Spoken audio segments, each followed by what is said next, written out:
প্ৰকৃতিৰ প্ৰেমী চিকাৰী নাম জিয়াউৰ ৰহমান অসমৰ জিম কৰবেট ৰূপে খ্যাত জিয়াউৰ ৰহমান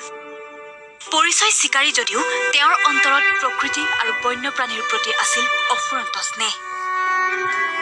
বাঘৰ আতংক বুলি ক'লেই এসময়ত সকলোৰে মুখে মুখে আছিল জিয়াউৰ ৰহমানৰ নাম 104টাকৈ বাঘ জীৱন্তে পিঞ্জৰাবদ্ধ কৰিছিল তাৰ ভিতৰত আছিল 14টাকৈ নৰখাদক বাঘৰ টুপ হৈ কেতিয়াবা নিজেই সোমাইছিল পিঞ্জৰাত জিয়াউৰ ৰহমানৰ সাহসিকতাৰ সেই কাহিনী এতিয়াও বহুতৰে মুখে মুখে তেখেতৰ মুখেৰে শুনিলোঁ যে নৰখাদক যিবিলাক আছে সেইবিলাকক মানে ধৰাটো বৰ কঠিন হৈ পৰে তেওঁ শিঙৰিত এবাৰ ধৰি আনিলে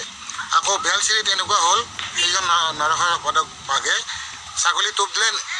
নোসোমায় তাৰপিছত ফাণ্ডত নোসোমায় তাৰপিছত তেওঁ নিজে টোপ হৈ এই পিঞ্জৰাত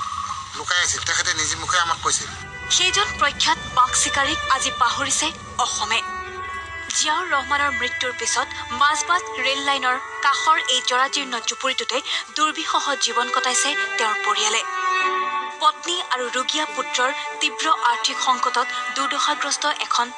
জিয়া ছবি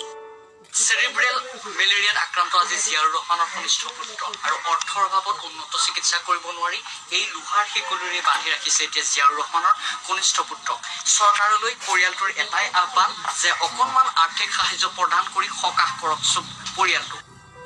জীৱন্ত কালত বনৰজাৰ আক্ৰমণ আৰু আতংকৰ পৰা ৰাইজক ৰক্ষা কৰি পোৱা প্ৰশংসাপত্ৰ পদক আৰু স্মাৰকেৰে ভৰি আছে এই কোঠাটো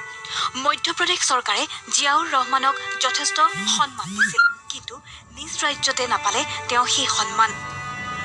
তেওঁ বস্তু আছে এটা সংগ্ৰহ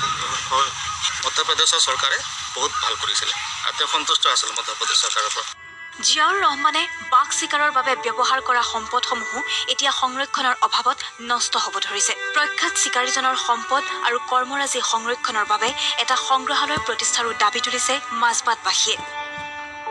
ওৰাঙৰ পৰা যতীন ডেকাৰ ৰিপৰ্ট প্ৰতিদিন টাইম